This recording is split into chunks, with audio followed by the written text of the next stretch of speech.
बस ये हो जाता है। चलो देखते हैं एक्सरसाइज 8.1 4 ही क्वेश्चन है इसमें, अब तो सब हट गया तुम्हारा।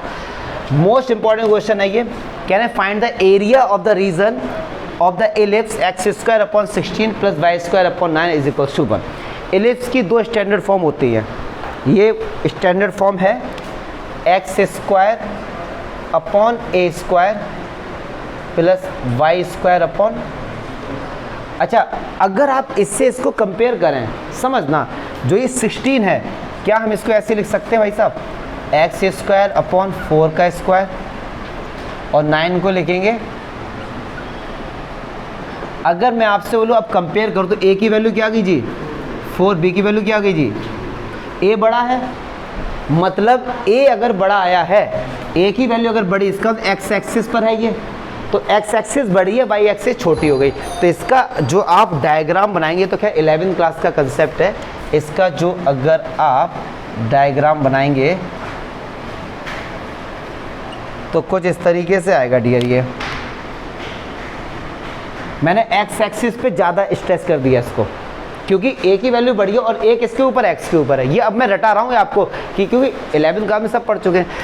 तो ए की वैल्यू 4 है, तो इस पॉइंट के कोऑर्डिनेट हो गए -4,0, इसके हो गए भाई साहब 4,0, और ये बी पर है 3, तो 0,3 और 0,-3।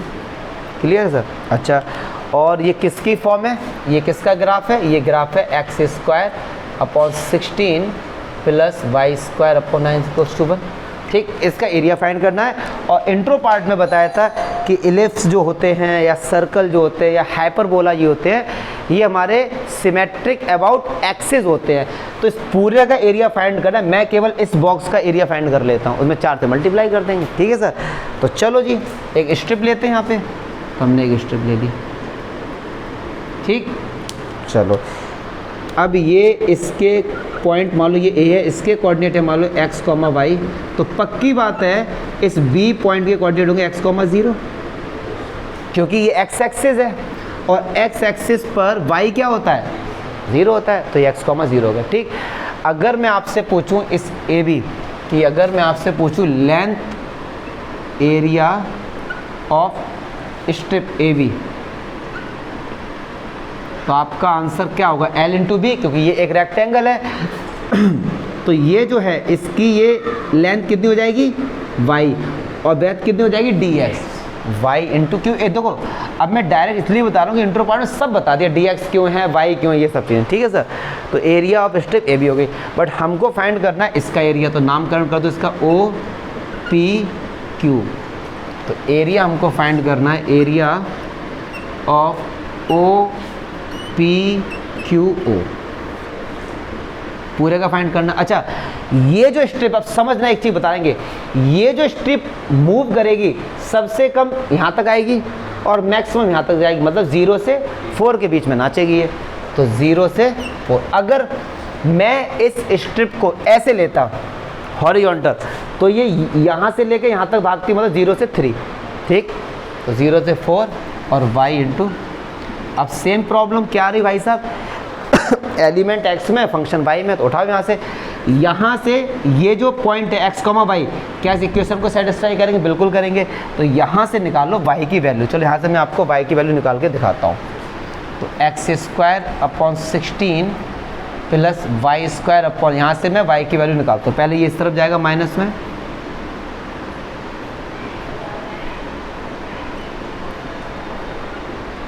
तो जी एलसीएम आएगा, तो ये होगा 16 माइनस एक्स स्क्वायर अपॉन 16, और 9 का इधर क्या होगा भाई साहब, मल्टीप्लाई हो जाएगा 9 का, और स्क्वायर हटेगा तो क्या आएगा, अंडर रूट। तो ये निकल के आ गई y की वैल्यू। ठीक है, डरना नहीं है, आंसर आ जाएगा, ये मत सोचो इतना भयंकर आ रहा है। तो चलिए y की 9 का 3 हो गया और 16 का 4, तो 3/4 तो बाहर आ गया। रूट के अंदर कितना बचा, 16 माइनस एक्स। और आपको याद आ रहा होगा, इंट्रो पार्ट में यही बोला था, अंडर रूट ए स्क्वायर माइनस एक्स स्क्वायर का आपको याद होना चाहिए। तो मुझे लगता है अब तो इसका इंटीग्रेशन का फॉर्मूला याद हो गया होगा। तो इंटीग्रेशन ए स्क्वायर माइनस एक्स स्क्वायर, चलो भैया शिवम भैया बताओ क्या होगा फॉर्मूला इसका, x/2। अरे तो नमन नहीं आता तो पूछ क्यों रहे हो, नमन कह रहा हूँ, नहीं यार पूछ क्यों रहे हो? ये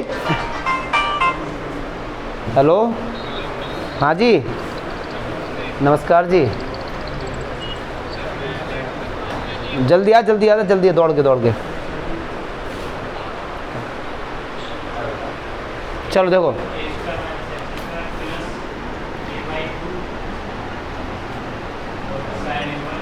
ठीक है, ये फॉर्मूला होता है, कुछ नहीं करना है यहाँ पर।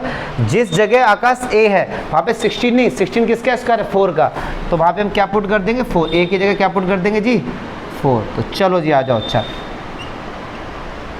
तो है x/2, x की जगह तो x ही है, x/2 अंडर ए स्क्वायर मतलब 16 माइनस एक्स स्क्वायर प्लस ए की जगह 4, तो 4 का स्क्वायर 16/2 मतलब 8 और साइन इनवर्स x/a। कोई डाउट है तो बताओ। अब ये 8 पता है कैसे आया? देखो यार फॉर्मूला ए स्क्वायर, और ए स्क्वायर की वैल्यू कितनी? 4 स्क्वायर मतलब 16 और डिवाइड बाई 2 तो 8 हो गया। Upper limit minus lower limit, तो चलो जी अपर लिमिट। एक बार x की जगह क्या पुट करो? 4। यहाँ 4 पुट करोगे ये 0 हो गया, यहाँ 4 पुट किया, 4/4 क्या होगा? 1, तो ये होगा 8 sine inverse 1। Upper limit minus lower limit 0, ये पुट किया तो भाई साहब ये 0 और ये भी 0 लिखो या फिर मत दो, ख़त्म करो। अब ये आगे यहाँ पे आ जाओ, 3/4 8 साइन 1 को क्या लिखेंगे? साइन π/2। 4 2 जा 8, 3 2 जा 6, साइन साइन गया π/2, 2 3 जा 6, तो 3 पाई स्क्वायर। लेकिन ये जो आया ये केवल इतना का निकल के आया, हमको तो पूरा फाइंड करना था। किससे मल्टीप्लाई कर देंगे? 4 से। तो होल एरिया जो हो गया वो हमारा हो गया 4 इंटू,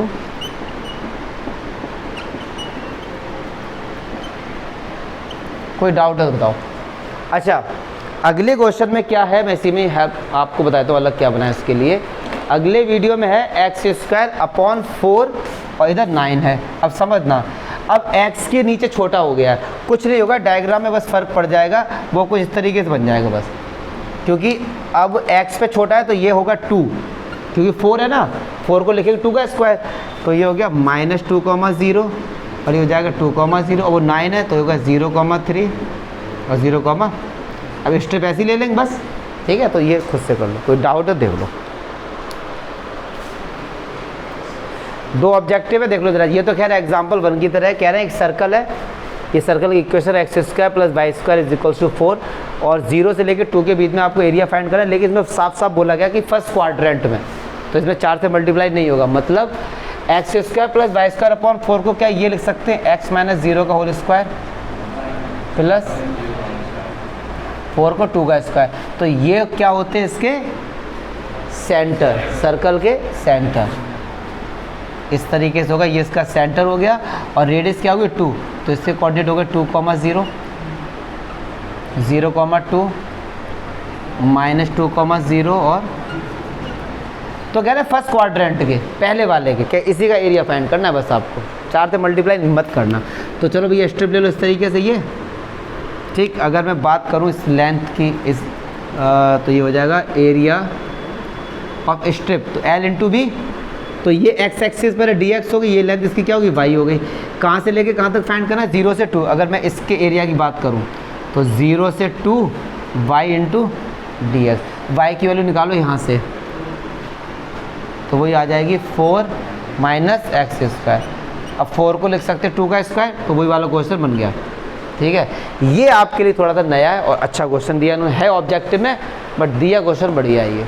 इसको देखो, कह रहे हैं कि इनके बीच में इनक्लोज जो एरिया है किस किस के बीच है? y² = 4x और y axis and the line, ये 3 है यहाँ पर, y एक्सिस ये और दिस, इनके बीच का एरिया आपको फाइंड करना। अच्छा क्वेश्चन है, तो इसको अच्छे से समझ लेना जरा। x axis minus x axis, y axis और माइनस y। चलो जी, y² = 4x, तो इसका पक्की बात है यार यही बनेगा x की तरह, पैराबोला। इसलिए कल सारा बता दिया था, बेसिक में आपको पता होना चाहिए।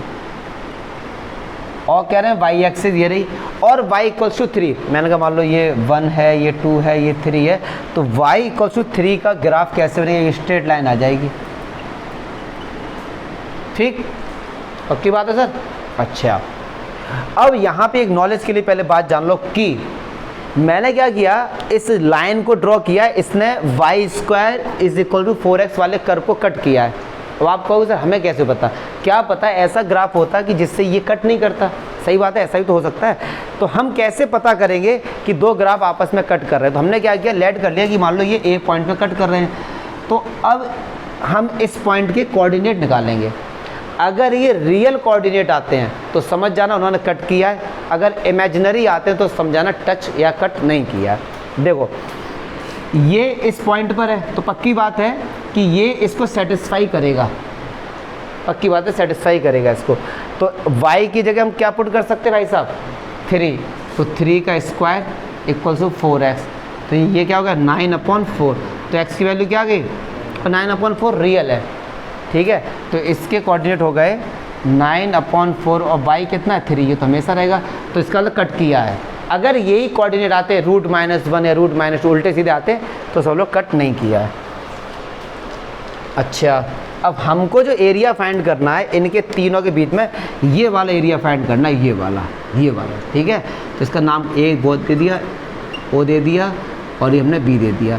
तो हमको जो एरिया फाइंड करना है वो एरिया फाइंड करना है AOBA, ठीक है सर, ये वाला एरिया हमको फाइंड करना है। चलो जी स्ट्रिप ले लेते, हमेशा वर्टिकली लेते, अब हॉरिजॉन्टल ले लेते हैं। मान लो ये हमने स्ट्रिप ले ली, ये ठीक है, स्ट्रिप ले ली। अब इसका एरिया निकालते, एरिया ऑफ स्ट्रिप। तो समझो जरा, ये y एक्सिस के परपेंडिकुलर है तो ये डिस्टेंस का क्या हो गया, dy हो गया, ये वाला। अगर मैं आपसे बोलूँ ये, अब समझो ये पॉइंट के कोऑर्डिनेट x, y हैं, तो पक्की बात है ये डिस्टेंस x होगा, तो इसका एरिया होगा x × dy, ठीक। अच्छा, अब जो ये स्ट्रिप मूव करेगी, अगर मैं बोलूँ पूरे का होल एरिया, ये जो स्ट्रिप मूव करेगी 0 से लेके कहाँ तक, यहाँ तक जाएगी, और ये डिस्टेंस कितना है 3, तो 0 से 3x × dy। अब x की वैल्यू इस यहाँ से हम लोग निकाल लेंगे, क्या निकल गया हमारे पास 0 से 3, और x की वैल्यू निकालो, यहाँ से क्या आएगी y² और 4 को बाहर लिख दो dy हैं, ठीक। अब y² का तो बच्चा बच्चा कर लेगा यार, तो 1/4 y का हो गया y³ और 0 से 3। चलो एक बार अपर लिमिट, y की जगह 3 माइनस लोअर लिमिट तो 0 हो गया, 3 से 3 कैंसिल हो गया, तो कितना आ गया 9/4 स्क्वायर यूनिट, ठीक। देख लेना ऑप्शन है या नहीं है भैया, मिल रहा है नहीं मिल रहा है। तो इस टाइप का है। तुम्हारे अब तो एक्सरसाइज ख़त्म ही हो गई, 4 ही क्वेश्चन दिए थे ये, कोई दिक्कत नहीं हो, कोई डाउट है? 9/4 है, बस फिर तो मिल गया।